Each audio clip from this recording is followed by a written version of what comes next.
ओम शांति। आज 7 नवंबर 2021 के अव्यक्त बाबा के महावाक्य, जिसकी रिवाइज डेट 19 नवंबर 1979, जिसमें बाबा ने कहा तन मन धन और जन का भाग्य। आज सच्चे साहेब अपने साहेबजादे और साहेबजादियों को देख रहे हैं। बाप को कहते ही हैं सत्य, इसलिए बाप दादा द्वारा स्थापन किए हुए युग का नाम भी सतयुग है। बाप की महिमा भी सत बाप, सत शिक्षक, सत गुरु कहते हैं। सत्य की महिमा सदा ही श्रेष्ठ रही है। सत बाप द्वारा आप सभी सत्य नारायण बनने के लिए सच्ची कथा सुन रहे हो। ऐसा सच्चा साहिब अपने बच्चों को देख रहे हैं कि कितने बच्चों ने सच्चे साहिब को राजी किया है। सच्चे साहिब की सबसे बड़ी विशेषता है वो दाता, विधाता, वरदाता है। राजी रहने वाले बच्चों की निशानी सदा दाता राजी है।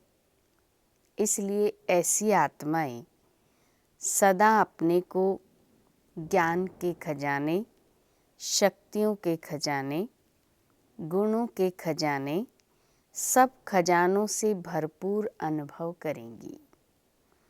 कभी भी अपने को खजानों से खाली नहीं समझेंगी। कोई भी गुण व शक्ति व ज्ञान के गुह्य राज से वंचित नहीं होंगी। गुणों की व शक्तियों की परसेंटेज हो सकती है, लेकिन कोई गुण व कोई शक्ति ऐसी आत्मा में हो ही नहीं, ये नहीं हो सकता। जैसे समय प्रमाण कई बच्चे कहते हैं कि मेरे में और शक्तियाँ तो हैं, लेकिन ये शक्ति व गुण नहीं है, तो नहीं शब्द निषेध होगा। ऐसे दाता के बच्चे सदा धनवान होंगे, अर्थात भरपूर व संपन्न होंगे। दूसरी महिमा है भाग्य विधाता। तो भाग्य विधाता साहिब के राजी की निशानी ऐसे मास्टर भाग्य विधाता बच्चों के मस्तक पर सदा भाग्य का सितारा चमकता रहता है, अर्थात उनकी मूरत और सूरत से सदा रूहानी चमक दिखाई देती है। मूरत से सदा राजी रहने के फीचर्स दिखाई देंगे। सूरत से सदा रूहानी सीरत अनुभव होगी। इसको कहते हैं मस्तक में चमकता हुआ भाग्य का सितारा। हर बात में तन, मन, धन, जन चारों रूप से अपना भाग्य अनुभव करेंगे। ऐसे नहीं कि इनमें से कोई एक भाग्य के प्राप्ति की कमी महसूस करेंगे। मेरे भाग्य में 3 बातें तो ठीक हैं, बाकी एक बात की कमी है, ऐसे नहीं। तन का भाग्य, तन का हिसाब किताब कभी प्राप्ति व पुरुषार्थ के मार्ग में विघ्न अनुभव नहीं होगा। तन कभी भी सेवा से वंचित होने नहीं देगा। कर्म भोग के समय भी ऐसे भाग्यवान किसी न किसी प्रकार से सेवा के निमित्त बनेंगे। कर्म भोग को चलाएगा, लेकिन कर्म भोग के वश चिल्लाएगा नहीं। चिल्लाना अर्थात कर्म भोग का बार बार वर्णन करना व बार बार कर्म भोग की तरफ बुद्धि और समय लगाते रहना, छोटी सी बात को बड़ा विस्तार करना, इसको कहते हैं चिल्लाना, और बड़ी बात को ज्ञान के सार से समाप्त करना, इसको कहते हैं चलाना। तो सदा ये बात याद रखो, योगी जीवन के लिए चाहे छोटा कर्म भोग हो चाहे बड़ा हो, लेकिन उसका वर्णन नहीं करो। कर्म भोग की कहानी का विस्तार नहीं करो, क्योंकि वर्णन करने में समय और शक्ति उसी तरफ होने के कारण हेल्थ कॉन्शियस हो जाते हैं, सोल कॉन्शियस नहीं। ये हेल्थ कॉन्शियसनेस रूहानी शक्ति से धीरे धीरे नर्वस बना देती है, इसलिए कभी भी ज़्यादा वर्णन नहीं करो। योगी जीवन कर्म भोग को कर्म योग में परिवर्तन करने वाला है। ये है तन के भाग्य की निशानियाँ। मन का भाग्य, मन सदा हर्षित रहेगा, क्योंकि भाग्य के प्राप्ति की निशानी हर्षित रहना ही है। जो भरपूर होता है वो सदा ही मन से मुस्कुराता रहता है। मन के भाग्यवान सदा इच्छा मात्रम अविद्या की स्थिति वाले होते हैं। भाग्य विधाता के राजी होने के कारण, सर्व प्राप्ति संपन्न अनुभव करने के कारण मन का लगाव व झुकाव व्यक्ति व वस्तु के तरफ नहीं होगा।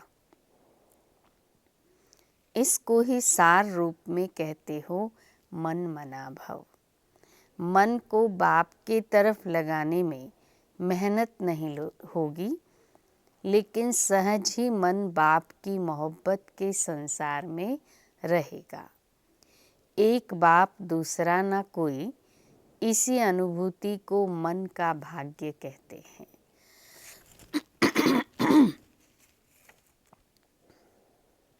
धन का भाग्य, ज्ञान धन तो है ही, लेकिन स्थूल धन का भी महत्व है। धन के भाग्य का अर्थ ये नहीं कि ब्राह्मण जीवन में लाखों पति व करोड़पति बनेंगे, लेकिन धन के भाग्य की निशानी है कि संगम युग पर जितना आप ब्राह्मण आत्माओं को खाने पीने और आराम से रहने के लिए आवश्यकता है, उतना आराम से मिलेगा। और साथ साथ धन चाहिए सेवा के लिए, तो सेवा के लिए भी कभी समय पर कमी व खींचातान अनुभव नहीं करेंगे। कैसे भी, कहाँ से भी सेवा के समय पर भाग्य विधाता बाप किसको निमित्त बना ही देते हैं। धन के भाग्यवान कभी भी अपने नाम की व शान की इच्छा कारण सेवा नहीं करेंगे। अगर नाम शान की इच्छा है तो ऐसे समय पर भाग्य विधाता सहयोग नहीं दिलाएगा। आवश्यकता और इच्छा में रात दिन का अंतर है। सच्ची आवश्यकता है और सच्चा मन है तो कोई भी सेवा के कार्य में कार्य तो सफल होगा ही, लेकिन भंडारी में और ही भरपूर हो जाएगा, बचेगा। इसलिए गायन है, शिव के भंडारे और भंडारी सदा भरपूर। तो सच्चे दिल वालों की और सच्चे साहेब के राजी होने की निशानी है भंडारा भी भरपूर, भंडारी भी भरपूर। ये है धन के भाग्य की निशानी। विस्तार तो बहुत है, लेकिन सार में सुना रहे हैं। चौथी बात, जन का भाग्य। जन अर्थात ब्राह्मण परिवार व लौकिक परिवार, लौकिक संबंध में आने वाली आत्माएं व अलौकिक संबंध में आने वाली आत्माएं। तो जन द्वारा भाग्यवान की पहली निशानी है जन के भाग्यवान आत्मा को जन द्वारा सदा स्नेह और सहयोग की प्राप्ति होती रहेगी। कम से कम 95% आत्माओं से प्राप्ति का अनुभव अवश्य होगा। पहले भी सुनाया था कि 5% आत्माओं का हिसाब किताब भी चुकतू होता है, इसलिए उन्हों द्वारा कभी स्नेह मिलेगा, कभी परीक्षा भी होगी, लेकिन 5% से ज़्यादा नहीं होना चाहिए। ऐसी आत्माओं से भी धीरे धीरे शुभ भावना, शुभ कामना द्वारा हिसाब को चुकतू करते रहो। जब हिसाब चुकतू हो जाएगा तो किताब भी ख़त्म हो जाएगा ना, फिर हिसाब किताब रहेगा ही नहीं। तो भाग्यवान आत्मा की निशानी है जन के रहे हुए हिसाब किताब को सहज चुकतू करते रहना और 95% आत्माओं द्वारा सदा स्नेह और सहयोग की अनुभूति करना। जन के भाग्यवान आत्माएं जन के संपर्क संबंध में आते सदा प्रसन्न रहेंगी। प्रसन्नचित्त नहीं, लेकिन प्रसन्नचित्त। ये ऐसा क्यों करता व क्यों कहता, ये बात ऐसे नहीं, ऐसे होनी चाहिए। चित्त के अंदर ये प्रश्न उत्पन्न होने वाले को प्रसन्न चित्त कहा जाता है और प्रसन्न चित्त कभी सदा प्रसन्न नहीं रह सकता। उसके चित्त में सदा क्यों की क्यों लगी रहती है, इसलिए उस क्यों को समाप्त करने में ही समय चला जाता है। और ये क्यों फिर ऐसी होती है जो आप छोड़ना चाहो तो भी नहीं छोड़ सकते, समय देना ही पड़ेगा, क्योंकि इस क्यों का रचता आप हो। जब रचना रच ली तो पालना करनी पड़ेगी, पालना से बच नहीं सकते। चाहे कितने भी मजबूर हो जाओ, लेकिन समय, एनर्जी देनी ही पड़ेगी। इसलिए इस व्यर्थ रचना को कंट्रोल करो, ये बर्थ कंट्रोल करो, समझा? हिम्मत है? जैसे लोग कह देते हैं ना कि ये तो ईश्वर की देन है, हमारी गलती थोड़ी है, ऐसे ही ब्राह्मण आत्माएं फिर कहती हैं ड्रामा की नूंद है। लेकिन ड्रामा के मास्टर क्रिएटर, मास्टर नॉलेजफुल बन हर कर्म को श्रेष्ठ बनाते चलो।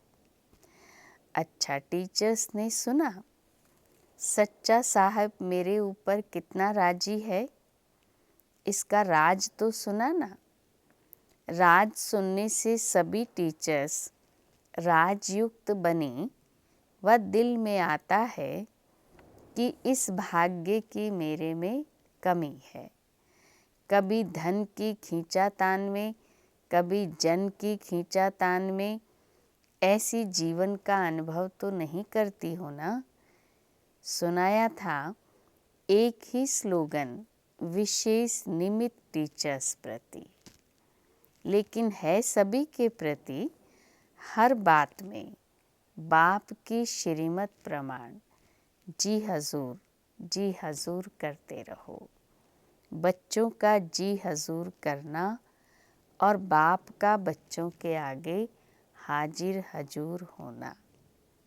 जब हजूर हाजिर हो गया तो किसी भी बात की कमी नहीं रहेगी, सदा संपन्न हो जाएंगी। दाता और भाग्य विधाता दोनों की प्राप्तियों के भाग्य का सितारा मस्तक पर चमकने लगेगा। टीचर्स को तो ड्रामा अनुसार बहुत भाग्य मिला हुआ है। सारा दिन सिवाय बाप और सेवा के और कामी क्या है? धंधा ही ये है। प्रवृत्ति वालों को तो कितना निभाना पड़ता है। आप लोगों को तो एक ही काम है, कई बातों से स्वतंत्र पंछी हो। समझते हो अपने भाग्य को? कोई सोने का पिंजरा, हीरों का पिंजरा तो नहीं बना देते। बनाते भी खुद हैं, फंसते भी खुद हैं। बाप ने तो स्वतंत्र पंछी बनाया, उड़ता पंछी बनाया। बहुत बहुत बहुत लक्की हो। समझा? हर एक को भाग्य की विशेषता अवश्य मिली हुई है। प्रवृत्ति मार्ग वालों की विशेषता अपनी, टीचर्स की विशेषता अपनी, गीता पाठशाला वालों की विशेषता अपनी। भिन्न भिन्न विशेषताओं से सभी विशेष आत्माएं हो। लेकिन सेवा केंद्र पर रहने वाली निमित्त टीचर्स को बहुत अच्छा चांस है। अच्छा, सदा सर्व प्रकार के भाग्य को अनुभव करने वाले अनुभवी आत्माओं को सदा हर कदम में जी हजूर करने वाले बाप के मदद के अधिकारी श्रेष्ठ आत्माओं को सदा प्रसन्न चित्त के बदले प्रसन्न चित्त रहने वाले ऐसे प्रशंसा के योग्य योगी आत्माओं को बाप दादा का याद प्यार और नमस्ते। रूहानी बच्चों की रूहानी बाप को नमस्ते। पंजाब, हरियाणा, हिमाचल ग्रुप, सभी अपने को महावीर और महावीरनियाँ समझते हो। महावीर तो हो, लेकिन सदा महावीर हो या कभी महावीर कभी थोड़ा कमज़ोर हो जाते हो? सदा के महावीर अर्थात सदा लाइट हाउस और माइट हाउस। ज्ञान है लाइट और योग है माइट। तो महावीर अर्थात ज्ञानी तू आत्मा भी और योगी तू आत्मा भी। ज्ञान और योग दोनों शक्तियाँ लाइट और माइट संपन्न हो, इसको कहते हैं महावीर। किसी भी परिस्थिति में ज्ञान अर्थात लाइट की कमी नहीं हो और माइट अर्थात योग की कमी नहीं हो। अगर एक की भी कमी है तो परिस्थिति में सेकंड में पास नहीं होंगे, टाइम लग जाएगा। परिस्थिति में सेकंड में पास नहीं हो सकेंगे, टाइम लग जाएगा। पास तो हो जाएंगे, लेकिन समय पर पास नहीं हुए तो वो पास क्या हुए? जैसे स्थूल पढ़ाई में भी अगर एक सब्जेक्ट में भी फेल हो जाते हैं तो फिर से 1 वर्ष पढ़ना पड़ता है। साल के बाद फिर पास होते हैं तो समय गया ना। ऐसे ज्ञानी और योगी तू आत्मा लाइट और माइट दोनों स्वरूप नहीं है। उसको भी परिस्थिति से पास होने में समय लग जाता है। अगर समय पर पास न होने के संस्कार पड़ जाते हैं तो फाइनल में भी वो संस्कार फुल पास होने नहीं देते। तो पास होने वाले तो हैं, लेकिन समय पर पास होने वाले नहीं। जो सदा समय पर फुल पास होता है उसको कहते हैं pass with honour. Pass with honour अर्थात धर्मराज भी उसको ऑनर देगा। धर्मराजपुरी में भी सजाएं नहीं होंगी, ऑनर होगा। गायन होगा कि ये पास विद ऑनर है। तो पास विद ऑनर होने के लिए विशेष अपने को कोई बात में, कोई भी संस्कार में, स्वभाव में, गुणों में, शक्ति में कमी नहीं रखना। सब बातों में कंप्लीट बनना अर्थात पास विद ऑनर बनना। तो सभी ऐसे बने हो या बन रहे हो? बन रहे हैं, इसीलिए ही विनाश रुका हुआ है, आपने रोका है। विश्व के विनाश अर्थात परिवर्तन के पहले ब्राह्मणों की कमियों का विनाश चाहिए। अगर ब्राह्मणों की कमियों का विनाश नहीं हुआ तो विश्व का विनाश अर्थात परिवर्तन कैसे होगा? तो परिवर्तन के आधार मूर्त आप ब्राह्मण हैं। पंजाब, हरियाणा, हिमाचल वालों को तो पहले तैयार होना चाहिए। आप अंत लाने वाले तैयार नहीं हो, इसलिए आतंकवादी तैयार हो गए हैं। तो सभी पहला नंबर लेने वाले हो या जो भी मिले उसमें राजी रहेंगे। अनेकों से तो अच्छे हैं ही, ऐसा तो नहीं सोचते हो? अच्छे तो हो ही, लेकिन अच्छे से अच्छा बनना है। कोटों में कोई बन गए ये बड़ी बात नहीं, लेकिन कोई में भी कोई बनना है, इसलिए सदा एवर रेडी। अंत में रेडी नहीं, एवर रेडी माना सदा रेडी रहने वाले। अगर कहेंगे बन रहे हैं तो पुरुषार्थ तीव्र नहीं होगा। बाप की नज़र पहले पंजाब पर पड़ी ना, तो जब बाप की नज़र पहले पड़ी तो आना भी पहले नंबर में है। फाउंडेशन वाले हो तो फाउंडेशन सदैव पक्का रहता है। अगर कच्चा हुआ तो सारी बिल्डिंग कच्ची हो जाती है। तो सदा इसी वरदान को याद रखना कि हर परिस्थिति में पास विद ऑनर बनने वाले हैं। इनकी विधि है एवर रेडी रहना। अच्छा, सबसे बड़ा जोन तो मधुबन ही है। सब ब्रह्मा कुमार और कुमारियों का असली घर मधुबन ही है। आत्माओं का घर परम धाम है, लेकिन ब्राह्मणों का घर मधुबन है। तो अमृतसर या लुधियाना के नहीं हो, पंजाब या हरियाणा के नहीं हो, लेकिन आपकी परमानेंट एड्रेस मधुबन है। बाकी तो सब सेवा स्थान है। चाहे प्रवृत्ति में रहते हो तो भी सेवा स्थान है, घर नहीं। स्वीट होम मधुबन है, ऐसे समझते हो ना, या वही घर याद आता है? अच्छा, वरदान।